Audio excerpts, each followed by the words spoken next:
Welcome. So, if you're working with nanoparticles, you've probably asked yourself this question: how in the world do you measure something that you can't even see?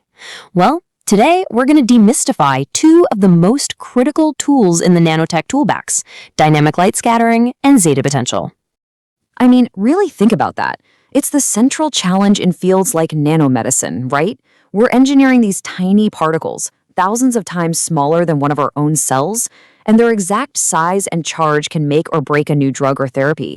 And just to make things a little more interesting, the moment you put a nanoparticle into something complex, like blood, it gets absolutely swarmed by proteins. They form this cloak around it, called a protein corona. And this corona completely changes the particle's identity. It changes how your body interacts with it. So we desperately need a way to measure these properties with this ever-changing coat in mind.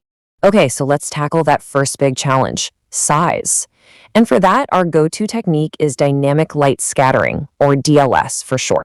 So how does this machine work? The concept is actually pretty straightforward.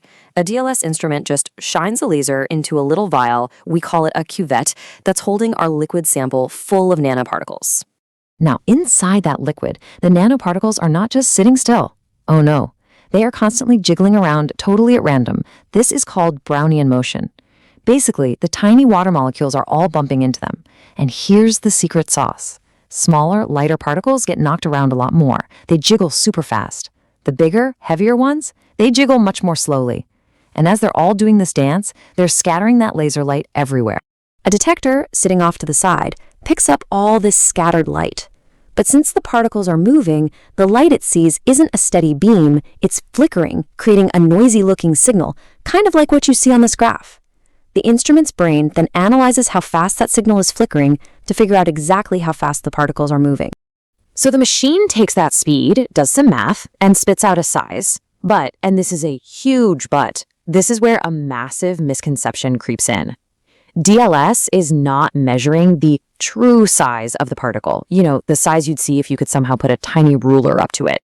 What DLS actually gives you is something called the hydrodynamic radius. The best way to think about it is this. It's the size of the particle wearing a big, puffy coat. That coat is made of any attracted water molecules and, yep, that protein corona we talked about earlier. It's the effective size of the whole package as it tumbles and moves through the liquid.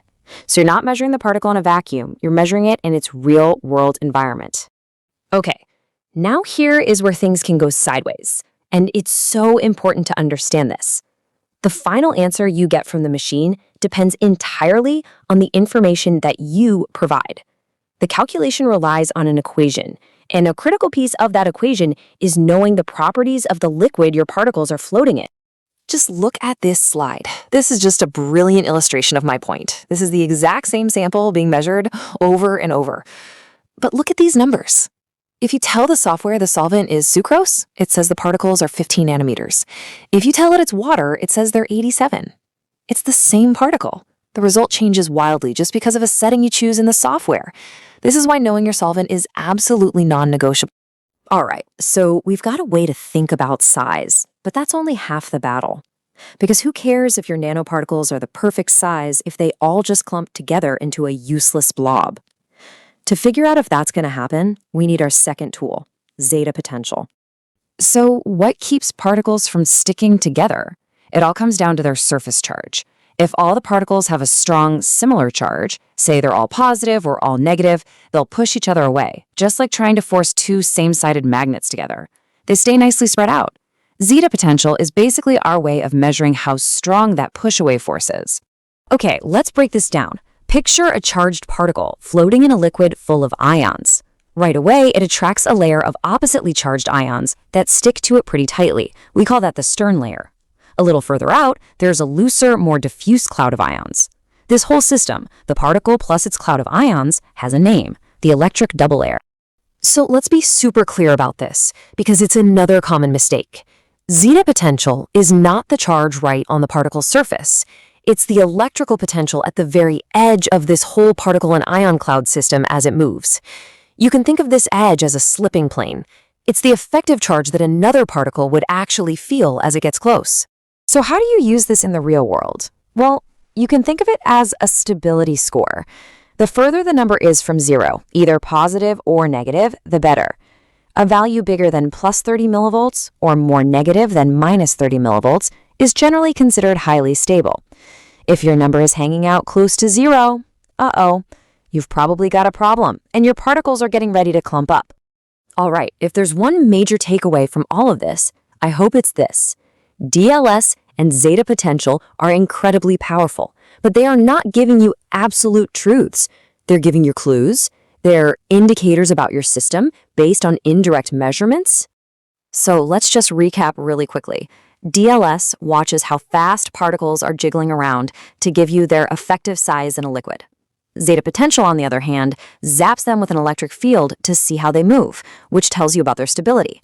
The bottom line for both, they measure particle behavior in a very specific environment. And at the end of the day, it doesn't matter if this is your first time in the lab or if you've been doing this for 20 years, the lesson is the same. Your data is only as good as your understanding of the tool and the care you put into your inputs. That right there is the foundation of good science. And that brings us full circle to the big picture. Getting a handle on these techniques with clean, simple samples in the lab, that's step one. It's absolutely essential.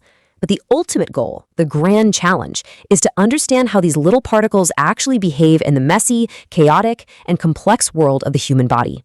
And that's the puzzle we're all trying to solve.